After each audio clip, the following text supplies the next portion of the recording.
What's good, people? It's about that time to randomly relate. People are friends, no hate. Now, this is something that I wanted to talk about for a while also. Now, I've noticed, you know, not just recently, but recently, because this is something that's been going on for a while, but recently as well, we're talking about the difference between perception and what actually is. Okay. So this brings me to Tyson Fury. Now, Tyson Fury has been built up as the greatest heavyweight of all times. This is the narrative that a lot of people are trying to push.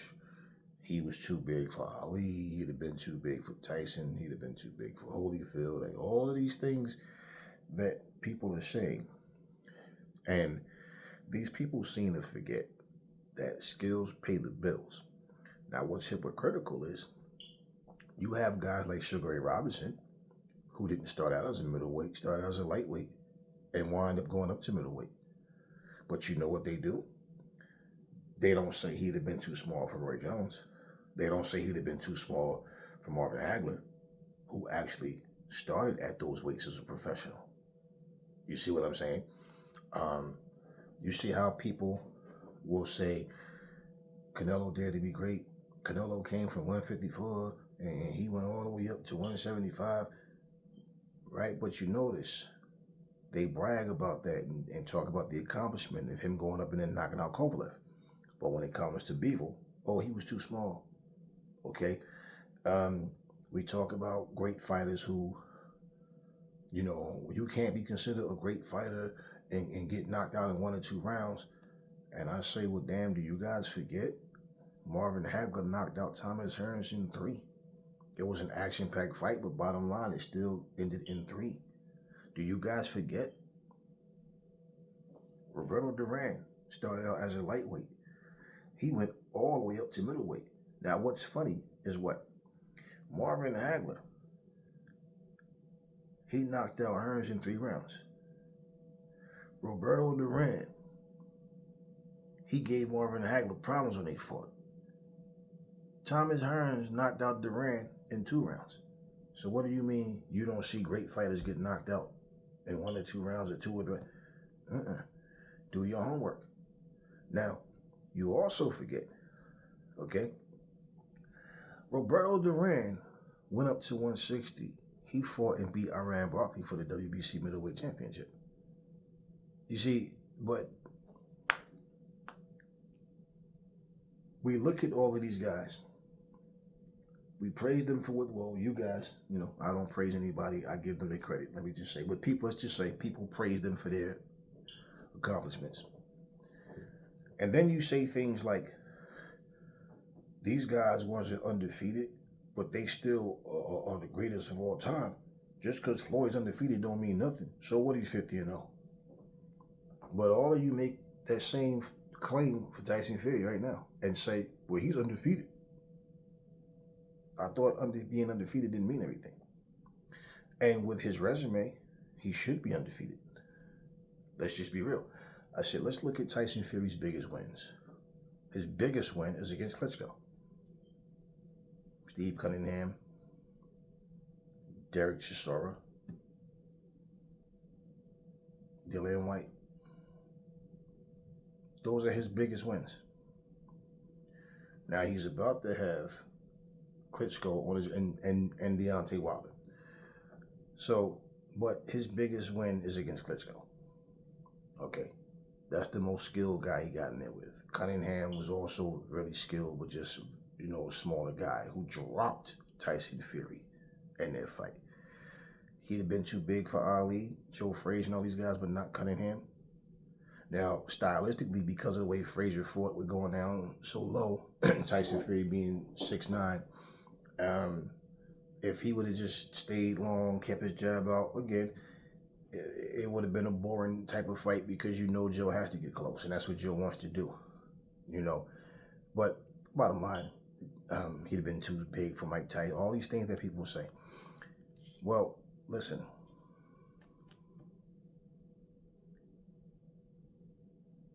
If he beats Usyk, and he beats Anthony Joshua. That's two more credible names. So now, along with Klitschko, Wilder has managed to do what he's done against a certain level of competition, and then it led him to the Fury fight. He got the right hand, so Wilder is on the resume. Even though with Wilder, it's not so much of a skill thing; it's the point of catching you with that right hand. So bottom line, now if he was to beat Usyk and AJ, okay, now that doesn't make him the greatest of all times, but it simply does put him in a situation to say, okay, you gotta put him in the Hall of Fame. He's earned the Hall of Fame, and he's beaten basically everybody. His era of AJ, White, and Wilder, they were the big four. So you could at least say, well, he beat those other three. Okay. And then to have Usyk added as well. And then with Klitschko. But bottom line is, you see the thing with Tyson Fury, and I want to make this clear. And, it's not like it's something that's complex that people have to really think about. But you see, Tyson Fury is a guy who's given accolades on top of what he's earned. Like, nobody brings up the fact that he's never had, how long has he been holding this belt? 3-4 years now? And he's never once had a mandatory. Never once. And why is that? Okay. Tyson Fury, basically, he's out doing WWE stuff. He's being talked about as if he has the resume of a Muhammad Ali. You understand what I mean? He's been talked about and compared. And even with not fighting certain guys, the narrative that they try to put out is he really doesn't need to fight them because he's going to win. So, the fight would just be a treat for the fans, but we all know Fury's going to win already. So when people talk about him being undefeated, you can't bash Floyd at all. And you look at Floyd's resume, well, he's fought 23 world champions. Okay, and for those that are hard of hearing, no, they were not all world champion when he beat them, but they were either world champion or was a champion, okay? And he beat 23 of them. So if you held the belt respectfully and you've been beaten now, okay, cool. Fury doesn't even have close to that type of, his resume is not even close to that.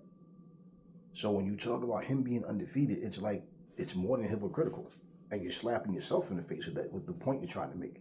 Now, when Fury has a tough fight, he just had a bad night. Someone made a comment about Tyson Fury had a bad night, just like Ali had bad nights, Larry Holmes. See, I don't consider, this is a bad night for me.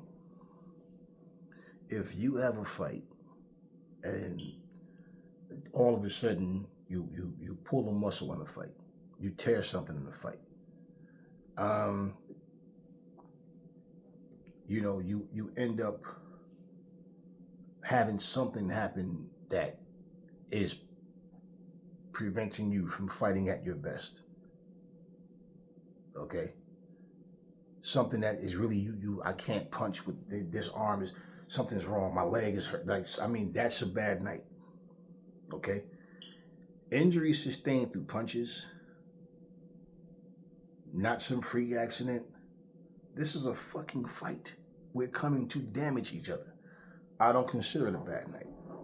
You just was in a tough fight. So when we say that was a great fight, what are we referring to? You understand what I'm saying? What are we? The action in the ring. Now, if you got a guy going there and he's so great, he just dominates, then people say it was a boring fight. Okay, so it's not a bad night because you have a tough fight. But for Fury, you guys say he had a bad night. Deontay Wilder's another one. He loses or he doesn't look the same. It was a bad night. Okay. If AJ loses, he just lost. Anybody else lose, they just lost. It wasn't a bad night. They just lost. Certain fighters get that excuse. It was a bad night. No. Nobody ever said you had to win every fight in dominating fashion. Nobody ever said that the fight game is easy. Nobody ever said that when you get in that ring and you fight that there's no law, no rule, that unless you have the type of fight where you're not taking any punishment and you're just giving it is considered a bad night. Well, what would we care about Thomas Hearns versus Marvin Hagler? You can't say Hearns had a bad night because he got knocked out in 3 rounds. What you say is that was a hell of a fight, and hey, Marvin got the job done. What world do we live in? Now all of a sudden everything is a bad night. Nigel Benn versus Chris Eubanks. These dudes had two wars, man. You gonna say the loser had a bad night? No, it's not a bad night. No, it's not a bad night. This is one of the reasons I respect Muhammad Ali and Evander Holyfield so much in that department as well. I forget the guy's name. Holyfield fought a guy that wasn't well known as a heavyweight. And the guy put up a good fight. Holyfield won. And the interviewer asked Holyfield like something like, did he feel off or something, or like ring rust or something to that effect, like was something wrong with him? No, the guy just came to fight. He's a good fighter. You know, what is he telling Holyfield? We expected you to run through this guy, and it didn't happen. It didn't happen.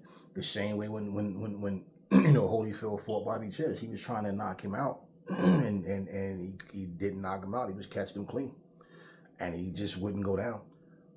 Bobby Ches eventually quit on the stool, saying that something was burning his eyes, and Holyfield had something in his hair or whatever, his glove or whatever. And pretty much, it wasn't a bad night. You were in a fight. The guy just didn't go down. He was tough. You understand what I'm saying? That's what happens. Mike Tyson is a guy. They made excuses for him. If Cus D'Amato wouldn't have died, Mike Tyson would have been undefeated. How do we prove that?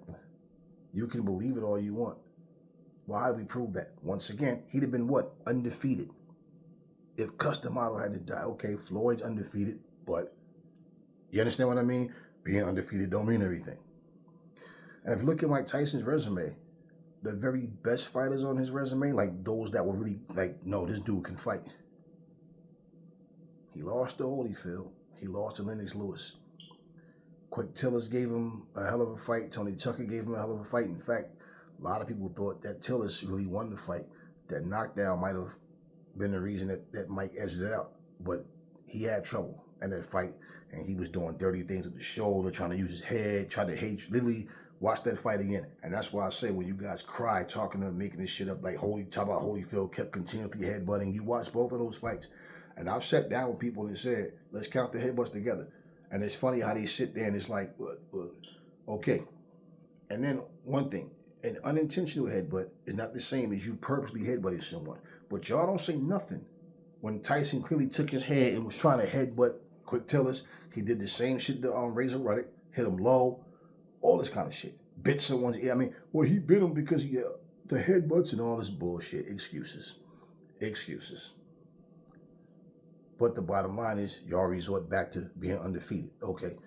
When he lost to Buster Douglas, the fact that you guys are sitting there talking about how he was chilling with Bobby Brown, screwing Japanese women, like that's supposed to, justify the shit?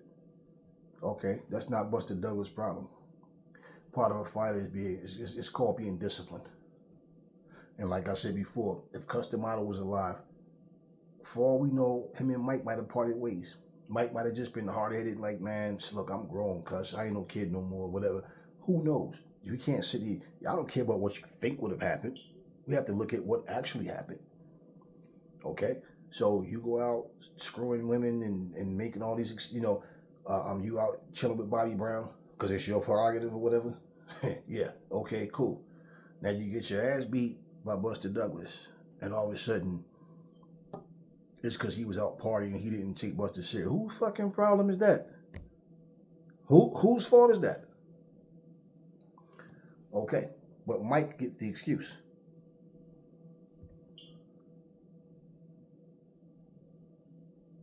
So this is what I'm saying. Mike You know, Tyson Fury is one of those fighters that people have him in that whole, oh, if it wasn't for this, if it wasn't for that, he would have done this, he would have done that. Look, y'all, let me tell you something. He has to beat Usyk first of all, okay? I don't care how confident he tries to talk to you guys. He has to win the fight, okay? Secondly, for a guy that's saying he doesn't want to fight Anthony Joshua, he already said sorry. He already made it known that he's retiring after the Usyk fight, so there'll be no AJ fight. How do you guys think you would have felt about Evander Holyfield if he would have said, well, I'll fight George Foreman. You know, I'll fight Alex the Destroyer Stewart, but I'm not fighting Mike Tyson. There's no need to. Because he lost to Buster Douglas, and I beat Buster Douglas. How would you feel about that? Think about it. You didn't hear these guys talking about, I refuse to fight another top-level guy, especially someone that's going to make history and going to make the most money of your career with. And all of a sudden, which would be the case if Fury was to beat Usyk, and then it comes down to AJ and Fury. And this guy has clearly made it known he doesn't want any parts of AJ. Yet, Fury fans sit there and side with it like they understand it. So, just like I gave you the comparison, the analogy about how Hagler knocked out Hearns in 3 rounds. Hearns knocked out Duran in 2 rounds, but Duran gave Hagler problems. And in fact, people that like Iran Barkley is like, yo, Iran Barkley was that guy, yo. I just wish he could have fought like a Ray Leonard or Marvin Hagler at 160. Y'all think he was that good? Cool. All right, no problem. And that's why I brought up the fact that, remember, Duran beat him. Yeah. Duran beat Iran Barkley. Now, that all being said, y'all, and you gotta remember something too. Can we say what would have happened if Tyson Fury had a rematch Klitschko? No. And whether we think Klitschko would have won or we think Fury would have won again, it didn't happen. But you notice how, or like I said in the previous video, Klitschko started to come alive in the 11th and 12th rounds. And people were saying, why didn't he do this earlier? Okay. Shane Mosley has two good rounds against Floyd. Right? In fact, 2 good rounds and 2 good moments in a 12-round fight. And people said, why Floyd didn't give him a rematch for what? He dominated the guy. Only thing happened was he landed 2 good shots. Wasn't no bad night for Shane. It was what was bad. What y'all call a bad night is because the other guy did better than you did. That's all. Bad night. No. You know, what kind of nonsense is that? You know, Sergio Martinez, right? He's near destroying Julio Cesar Chavez Jr. Got careless, dropped his hands, did some careless shit, slipping with his hands down, and didn't expect Chavez to get aggressive, and he did, and he dropped Martinez. Oh, if he would have did it earlier, then they're talking about this could be a rematch. Why? Because a dude had a good moment simply because the other guy decided to start clowning and got caught, even though he still won the fight. So, yeah. But y'all don't say the same thing about Tyson Fury. The fact that Klitschko started coming alive in the 11th to 12th round, and guess what? Nah, Fury won, and that's all that needs to happen, right? Then he retires. And you know what you guys also forget is this, that Tyson Fury, the reason AJ was in that fight was because it was supposed to be Fury versus Klitschko in a rematch. And Fury, he pulls a no mas. So my thing is, we don't just hand people titles. You can call a person whatever you want.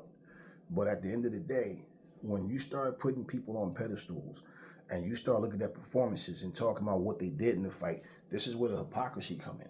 And this is why when you hear me bring up the fact that Otto Wallin got recognition simply because of what he did against Fury.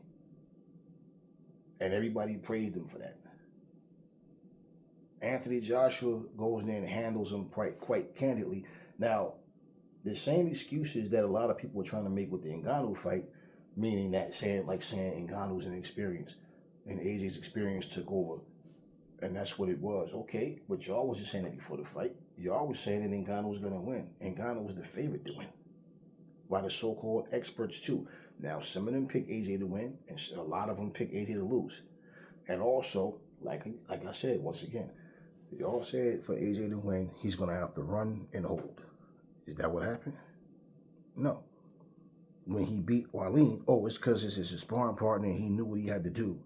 Okay, well, I'll tell you what. If you're telling me that Anthony Joshua looked the same against Wallin and against Ngannou as he did against Franklin, Hellenius, or against Usyk, if you're telling me, then you're not being honest with yourself. And you know that you're dead wrong. And for all of you guys that claim styles make fights, y'all love to yell that out, right? And yeah, we know it does, but y'all love to yell. So explain to me, what the fuck did you see in Francis Ngannou's style that made you think that he was going to beat Anthony Joshua? Don't worry, I'll wait. It wasn't what you saw him do, okay? It wasn't his style. It was the fact that you guys already predetermined Fury's better than AJ. And there's no way if he couldn't beat Ngannou that AJ can. That's what it was. What did you see in his style? Because that fight was pretty boring. It was just basically the guy went the distance. He dropped Fury. He bruised his face. He hurt him. He cut him. And that was it. That was it. It wasn't, oh, this was such a great fight. It was action-packed. No, no. So what in his style did you see? Y'all believed all this Superman shit, right? He can take kicks, knees, elbows. You can't dent this guy, right? So his skin is also iron, because I guarantee you the smallest elbow will split you wide open. So all of the stuff that people say, you guys eat it up. You believe it. You repeat it. Yeah, so that's why I asked the question. What did you see in his style that made you say that? Styles make fights. He's going to beat AJ. By doing what? Okay? So now, when these guys fight Fury, Fury just had a bad night. AJ dusted the floor with them. It's an excuse as to why AJ won, other than no, AJ's just that good. AJ is back, and he's not looked like he did against Usyk or the fights previous. And even though he was winning fights outside of, with the exception of the Usyk fight, and 2 fights, and he won those fights afterwards, as I said before, he just won these fights in a way where people were saying, but it was boring. And the fact is he won. That's what counts, is he won. But now you see a different side of AJ. You see that, okay, it clicked, I get it. I'm back, I'm ready, let's go. Well, if Anthony Joshua was saying, it's shoe on the other foot, oh, there's no reason for me to fight Tyson Fury, how would you feel about that? And that excuse about because Usyk beat him 2 times and he beat Wilder, that's not how we do this. If that's the case, then Hagler should have never fought Thomas Hearns, because Leonard had beat him already. Right? Simple. Simple. If that's the case, Hagler should have never fought Duran, because Leonard beat him already. So if that's what we're going to base it on, that means we only fight nothing but undefeated fighters, right? One and done, and that's it. Come on, y'all. We know better than that. Now, my thing with Tyson Fury, with all these antics, the lies, the stupidity, the childishness, all that stuff that I don't care about, that other people find to be entertainment, my whole thing with Tyson Fury is this. If he really truly feels, okay, that it's okay to cheat the fans, 2, make a mockery of the sport of boxing, and he feel like he's ready to drive off into the sunset, like he's that guy, that's fine. My only thing is, if he decides to come back, he need to work his way back in as well. Not come back talking shit, the Gypsy King is back, blah, blah, blah, and all of a sudden, no, he needs another payday now. And no. Right now, he's in a position where he has to beat Usyk first. He beats him, AJ's right there. You know, you have the Daniel Dubois out there. Okay, you have the Frank Sanchez's out there. Now, if he don't want to fight those guys and he decides he wants to stay, okay, fine. But you see, the thing is, if AJ, especially if AJ goes out and he gets these belts again, and he becomes undisputed, and he's holding on to the belts, and let's just say that goes down, Fury just walks back in it. No. And I get so sick of the fact that all this time he's had this belt. Look at who he's fought since he's had the belt. And this is the whole point of what I'm saying. The excuses he make, and him all of a sudden going from the money doesn't make him, he don't care about the money, to that's all he talks about now. But y'all, I hated Floyd Mayweather for talking about money, but this dude, that's all he talks about. Remember what he said, y'all? I ain't fighting nobody unless somebody's bringing me a boatload of money. This is a guy who said the belt don't make me. I've had the belts. I've been champion. I don't care about that. The belts don't make me who I am. This is the same guy that said, I will drop this what do you say? He would drop the belt. I will drop this WBC belt if they try to force me to fight Dillian White. Remember that? He said that. Oh, yeah, he said that. You've never heard AJ talking about he want to duck somebody. He don't want to fight this guy. You never heard Ali and Holyfield and these guys talk about, I don't want to fight this guy and making excuses. You never heard that. You never heard that. So when it comes to Tyson Fury, this is why I say, now I always say, may the best man win. I don't want to see anybody get cheated out of a fight. Well, I really want Usyk to win this fight. If I never knew who Usyk was and never heard of him, just knowing who Tyson Fury is, because I feel like the heavyweight division won't flourish with this guy, because he's already talking about retiring. He don't want to fight AJ. Let him tell it. AJ's not on his level. AJ's not elite. AJ can't cut it with the big. Okay, right. A guy that just put you on your ass that had no fights with me and got demolished in 2 rounds. And see, here's my thing, right? When you sit there and pick an MMA guy to beat a boxer, when you sit here and think that a guy with no experience is going to beat a boxer, when you sit here and say all of these things and run your mouth, then you get in there, right? And you're the boxer that's people say he's the best heavyweight in the world, and you get knocked out, get dropped by this guy, and then have a lot of people thinking that you lost. The fact that it was even a debatable fight. Now all of a sudden, here comes a fellow boxer, comes in and do what you couldn't do and knock this guy out. And I listened to another interview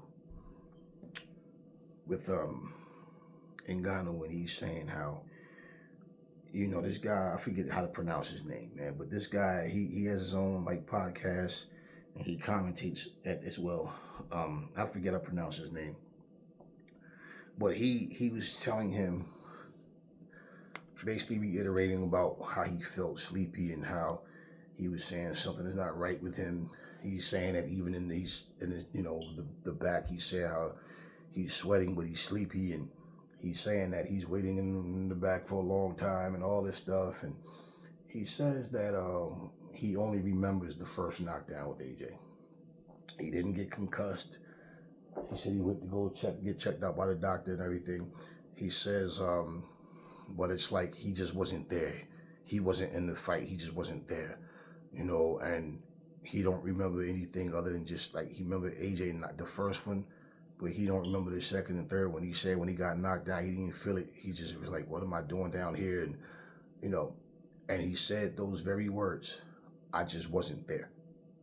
So when I made the video and I said, man, look, don't start making excuses. He already did make excuses. When you say, I just wasn't there, man, okay, you did not beat the best version of me. I wasn't there. Okay. And that's the story that he wants people to believe based on the whole, well, basically the flip side of that. Well, if he would have been right, he would have beat AJ. No. You got your ass kicked. See, when it came to Tyson Fury and Ngannou, the MMA fans clearly was like, I'm proud of Ngannou. You hear people in boxing saying that, Tyson Fury didn't take the guy serious, right? And I believe that he didn't. At the same time, you are representing boxing. You in there playing with your belly fat, smiling, jumping around, acting like a big doofus, right? All these things that Tyson Fury was doing. And this guy sat here and told the public, that he trained 12 weeks for Francis Ngannou. You trained 12 weeks for Francis Ngannou, and that's what you came up with? That's the shape you came to the ring in? But see, y'all just dismiss it like, but that's just fit. He's a liar. And if he trained for 12, let's say he did train for 12 weeks. Just exactly what the hell were you doing? Because whatever you did in those 12 weeks was pathetic. Because that's what you came in the ring and showed. That's what you came in the ring and showed. That's 12 weeks of hard work. Okay. So, you guys, AJ's too muscular. He got too many muscles. He need to lose some of that weight. This big fat Michelin man comes in the ring with the ball shiny head, and you guys, everything he does is humorous to you. It's funny. It's just Fury being Fury. So, I get like irritated hearing people talk about excuses. Like I just get bored with you guys talking these excuses for Fury. I'll say this,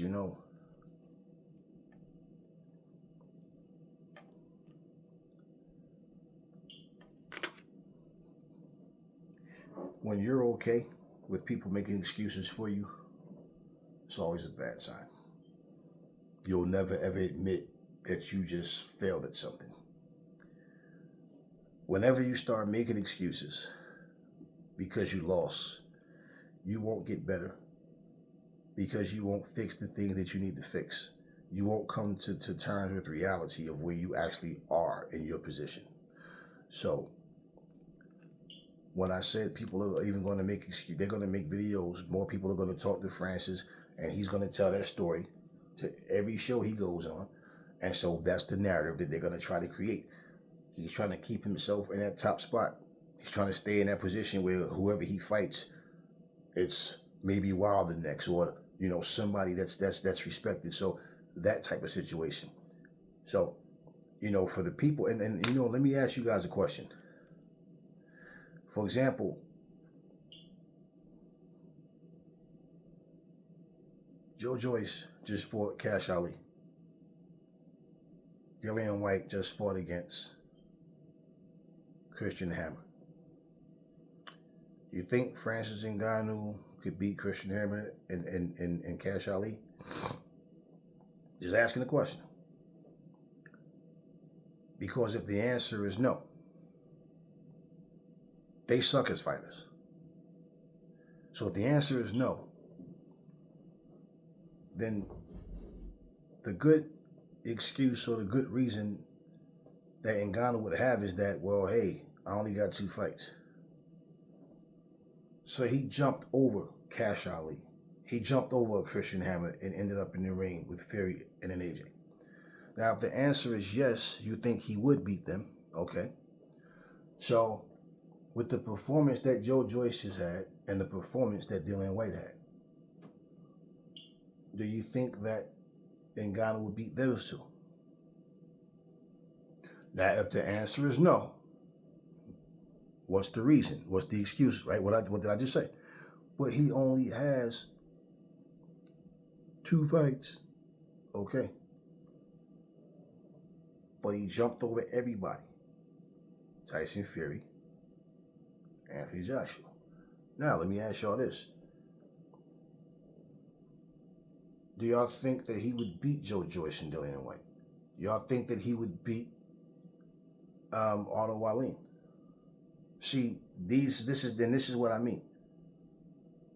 The assumption would be yes, based on what he did with Fury. Even though he got knocked out by Anthony Joshua, people still looking at this dude like Yeah, but there's still top guys he could beat. Now, Cash Ali is no top guy, and neither is Christian Hammer. But you just assume he'll beat Otto Wallin? Can he beat Frank Sanchez? Can he beat Efe Ajagba? Can he beat Jared Anderson? See, this is what I'm saying. Now, Tyson Fury even made a comment on the video talking about he's the reason that fights are happening in Saudi Arabia. People should be thanking him. And I mean, this dude, just his ego is so inflated and massive, man. It's like, bro, next you're going to be telling us that you the one inspired life itself. You know what I mean? Like the guy just talks and he's not, you know, the fact that it took him this long to finally get in there with a guy on this level, like Usyk, or the fighter AJ, or the fact that it even took him this long. I remember he was calling Deontay Wilder a bum. He said he's a bum. He's a one-trick pony. All he has is a right hand. Then he ends up calling him the most dangerous, hard-hitting heavyweight in the history of boxing. Why? Because you beat him. Because you beat him. So I have to tear down my opponents to try to make them seem small to everybody. If I lose to him, I had a bad night. If I beat him, then I want to say, I told you he's nothing, but then you want to turn around and bring their names up as if you beat somebody who's one of the best in the world. I'm telling you guys, whatever's going to happen between him and Usyk, if it leads to him versus AJ, and he's already telling you he don't want to fight AJ, well, I don't know how you can respect that. I really truly don't. And if you go back and watch his past videos of him talking about where he wanted to be and what he wanted to accomplish, sound like a whole different person now, doesn't he? Listen to AJ talk, and you know everybody want to get paid, but AJ still want to be champion. He wants to be undisputed, but the pressure of being undisputed is what he don't want when it comes to the territory. And I guarantee you, AJ get the belt. AJ is not going to be cushioned and protected the way Fury was and the way Wilder was. And this is the reason why when I hear people talking about who's really this and who's really that, most of the talk that you guys do is like the Bible. People will read one scripture and then or three scriptures and give you a 40-minute sermon, they're adding their opinions to what the words in the book say. And when you don't study and don't have the good comprehension skills to understand what you're reading, you don't even know the difference between what the scriptures say and what these persons, you know, what their opinions are. You know, whether you believe in the shit or not. But bottom line is you don't even know how to separate the difference. And this is why when you sit and listen to people talk and you understand the space they're coming from, you could understand, I can see why that person think that way. But you also can look and see how full of shit people are. This is one of the reasons that, you know, when I watch boxing, like example of this whole Mike Tyson versus Jake Paul bullshit. Tyson from the old school. Whoever thought that they see Mike Tyson at his age right now jumping in here being a part of the circus? Well, if it's paying big money, why not, right? This is what people say. Well, Jake Paul is one of the people that's going to present the least amount of danger out of anybody that Mike Tyson could fight. You understand what I mean? So he's going to go along with this shit for the paycheck. I won't be watching this shit. You know, if I give any type of analysis on it, I'd have to watch a replay of it, but I'd be damned if I'm going to, I don't even care for this shit. You understand what I mean? So we just went from Francis Ngannou versus Fury, Francis Ngannou versus AJ, to Mike Tyson versus Jake fucking Paul. Now, yeah, Jake Paul is coming as a boxer, and he's fighting the guys that he's fighting, but we know that the only reason he's fighting Mike Tyson is because of Mike's age. And that's why I said, if here's a guy that was somewhere he wanted to be light heavyweight of the world, champion of the world, right? Okay, well, Mike's a heavyweight, right? So my point is, well, if you can fight at heavyweight, why don't you fight Francis Ngannou? Because Francis Ngannou is still considered to be older than you. He's 38. Jake Paul is still in his 20s, right? Late 20s, mid to late 20s. Okay, so you're in your 20s and he's at least, 10, 11 years older than you, something like that, right? Okay, he's a heavyweight. But he wouldn't go nowhere near Francis Ngannou, who only has 2 pro fights, okay, and lost both of them and got brutally knocked out. But I bet you Jake Paul won't go anywhere near him. And you want to know the first thing he'd say? He's too big. So what? You're a heavyweight. You're a heavyweight. So what? You know weight limits at heavyweight. And this is my point, yo. This is my whole point. You know, even that guy, that big fat guy that knocked out Hassan Rahman Jr., Jake Paul wouldn't even fight him. And he wouldn't even fight Hassan Rahman Jr. without a catch weight. So this is the whole thing of what I'm saying. I have to have everything in my favor. I have to feel comfortable that I can win because of the intangibles. Because my skills alone, I don't believe in. Now, when you hear and see that kind of shit, how do you respect that? And this is one of the reasons why when I listen to Tyson Fury talk, I don't hear champ of the world type talk. All I hear is a lot of boasting and bragging. I'm this, I'm that. I'm not going to do this. I'm not going to do that. And this is what you get with this guy. So my point is, people, the circus isn't over yet. The circus fully closes from the heavyweight division when Tyson Fury is no longer in it. Mike Tyson isn't relevant in pro boxing in this right now today. You know, his legacy, what he did, that's one thing. But no, not now. So this misfit shit he's doing with Jake Paul is some other shit. And this is going to be on Netflix, right? Yeah. So this is one of the reasons why when I listen to Tyson Fury or his fans talk, it's like, you know, like you ever watch a person just chew gum? 2 hours later, they're chewing that same piece of gum. You know the taste is all gone, but they're just chewing the fuck out this gum. And it's like, why don't you just get a fresh piece? And they'll go, oh yeah, you're right. Because this ain't it, right? Like, damn, I had to actually remind you of what's in your mouth. It just makes, right? No sense. You've been chewing that one piece of gum for damn 2 hours. Yeah. Some things won't change until someone comes in and intervenes. That's my point. And it only makes sense that someone intervenes. So, in closing, y'all, if Tyson Fury beats Usyk, hey, then the better man won. But if he does what he's telling you beforehand that he's gonna duck AJ, and y'all respect that, shame on y'all. And that's one of the reasons why I don't respect Tyson Fury. You know, yeah, you get in the ring, you fight, but you pick and choose. And at the end of the day, you want to tell people that you can beat certain fighters, so there's no reason for you to fight them. Wilder does the same shit. He does the same shit. His style easy to beat. I knock him about 2 or 3 rounds. I knock him out. His style easy to beat. So fight him, man. Fight him. Said the same thing about Joseph Parker, right? Okay. So Usyk wins, boxing wins. Because he won't duck a third fight with Anthony Joshua. At least I don't believe. Until he give me reason to believe different, I don't see him ducking Anthony Joshua. You know. And I'm pretty sure when he see AJ now, Usyk knows this isn't the same AJ. Now, if he try that psychological bullshit, oh, he's the same to me, it don't matter. You get in there, you're going to see it's not the same AJ. But I'm pretty sure he's not stupid. I saw his facial expression when AJ knocked out Ngannou, like, oh, shit. But yeah, you can see this is not the same AJ. So for that bullshit excuse that Johnny Nelson gave about it's the same AJ, it's just that he knows Wallin. Notice how he changed his story up real quick after that fucking ass whooping, right? From Ngannou. And he said this is going to tell. Now listen to what Johnny Nelson said. This is going to tell where AJ really is, depending on how he defeats Ngannou.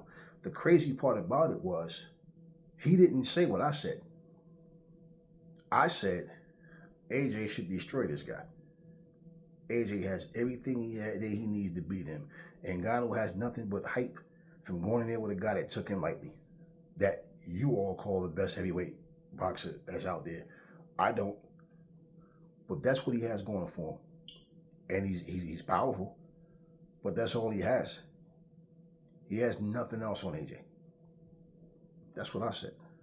Johnny Nelson said Ngannou doesn't have that much experience, but he's learned even against Fury, and he's dangerous. The guy can fight.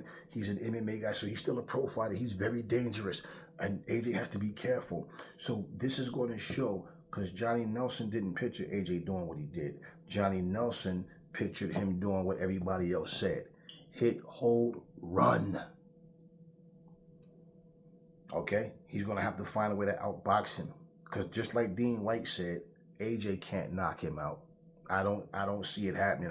This guy gets kneed and kicked and elbowed, and I don't. But didn't Aries debunk all that bullshit and tell you guys why it was bullshit? So when the fight happens and he gets knocked out in 2 fucking rounds, knocked down in the first round as well, I'm just saying. Do y'all still think that Johnny Nelson and all these other guys know more than I do? Y'all still think that they're experts? And I keep telling you guys, there's no experts. Humble yourselves. You don't hear me titling myself with shit like that. I know what I know, and I have common sense. And you know, when you do this shit yourself, I'm speaking from experience myself. You understand what I'm saying? And I told you, I do both. So I know there's a difference. And people like to exaggerate this MMA shit about how hard they hitting it. Okay, all right. Okay, well, all I can say is this. If Francis Ngannou knocked people out with 4-ounce gloves on, imagine what AJ punches would do. Imagine what Mike Tyson punch would do. Someone who really knows how to really, I'm just saying. So when you say that Francis Ngannou was the hardest puncher in boxing, based on what? I mean, even if you want to say he's the hardest puncher in MMA, okay, well, guess what? He didn't do anything to Anthony Joshua. Anthony Joshua knew what he was doing. Now, for all of you that thought Tyson Fury was going to crush him, and the fact that he didn't and AJ couldn't, it would be wise for you to stop making fools out of yourselves with these stupid predictions. Okay? We're all entitled to our opinions. But your stupid predictions come from you base what this person can do and what that person can and cannot do. So with that being said, that would be like if you decided you wanted to go to college and somebody tell you you can't go to college. Why not? Because I didn't go. That shit ain't for you. Yeah, maybe you're right. Is that how y'all live? You can't get married. Why not? Because I never got married. That shit ain't for me. It ain't for you. Yeah, maybe you're right. You're not going to be a good father. Why do you say? Because I'm not a good father. That shit is overrated. It's not for me, and it's not for you. Yeah, you're right. Fuck them kids. Is that how we live? You don't let people put limitations on you. I told you guys that I think, in my opinion, my strong opinion, Dillian White is done, Joe Joyce is done. When they fight elite guys, you're going to see that they're gonna get knocked the fuck out. Prove me wrong. I'm not saying this because I want to see you lose, or I want to see Tyson Fury lose, because I'm just sick of seeing him and his bullshit, and he's just full of it, man. He's not doing anything for the sport that's necessary. They just think money is everything, to the way they don't understand, man. When you have no dignity, man, when you just about making money however you can, you're toxic. You understand what I'm saying?